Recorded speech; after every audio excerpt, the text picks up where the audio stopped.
We got our first glimpses of Need for Speed Unbound gameplay today, along with a bunch of customization info, so let's check it out.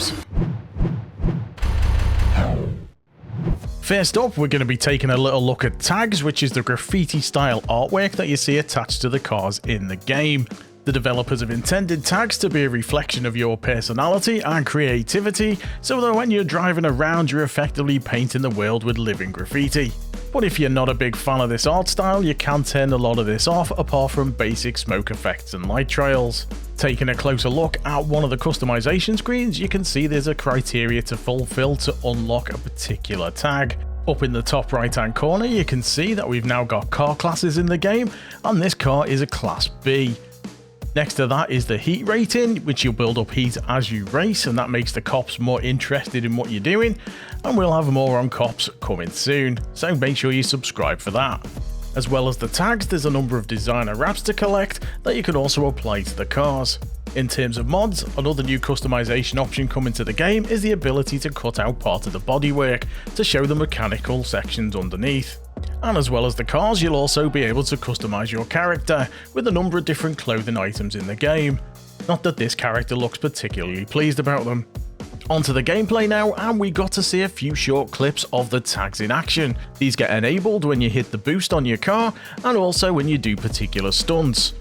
These clips also give us our first proper look at the in-game UI, and a few indications of some game modes available. So let's break it down and have a closer look. This first clip is showing the tags in action as we're hitting our boost at the end of a 2-lap circuit race. The boost gauge is shown at the bottom right of the screen next to the speedo, and there looks to be multiple levels of boost available, represented by the 2 bottles and 2 gauges. My guess is that you can bank multiple boost uses, but I guess we'll find out more in the coming weeks. On the speedo, you'll also notice there's 2 small circles, and there'll be more on what those could be a little bit later in the video. Moving over to the left, we can see the map, which shows the layout of the circuit for the current race, along with the locations of the other races. Below that looks to be the name of the current event. On the outside ring of the map, there looks to be a little N to indicate which direction is north. Up on the top left, we have a list of the races in the current event. Interestingly, it's showing the distance between the races rather than the time difference. And over on the right, we have the completion percentage for the current event, along with the lap counter and the timer. Our next clip is showing the off-the-grid event, which looks to be a point-to-point race but with a police chase involved.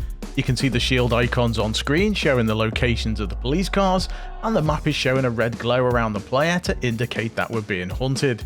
Next up is a very brief look at another circuit race on the inner city circuit, before we get our first glimpse of some free roam gameplay.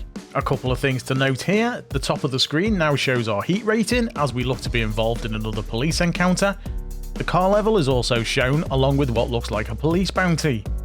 Going down to the speedo, and those 2 circles now have icons in them, which look to be power-ups, much like we saw in Need for Speed Hot Pursuit. One of the icons looks active and appears to enable us to spot the location of nearby police. Looking at the minimap, we can see some police icons have been highlighted. The name of the current area of the map is now being shown below it, where we saw the event name earlier.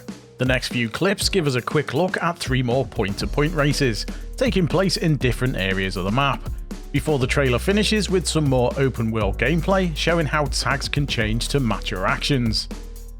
Hope you've enjoyed this quick look at customization and gameplay. If so, be sure to leave a like on the video. I've been Jimster71, thanks for watching. I'll leave you with the full trailer now without me waffling over the top, but until next time, bye for now.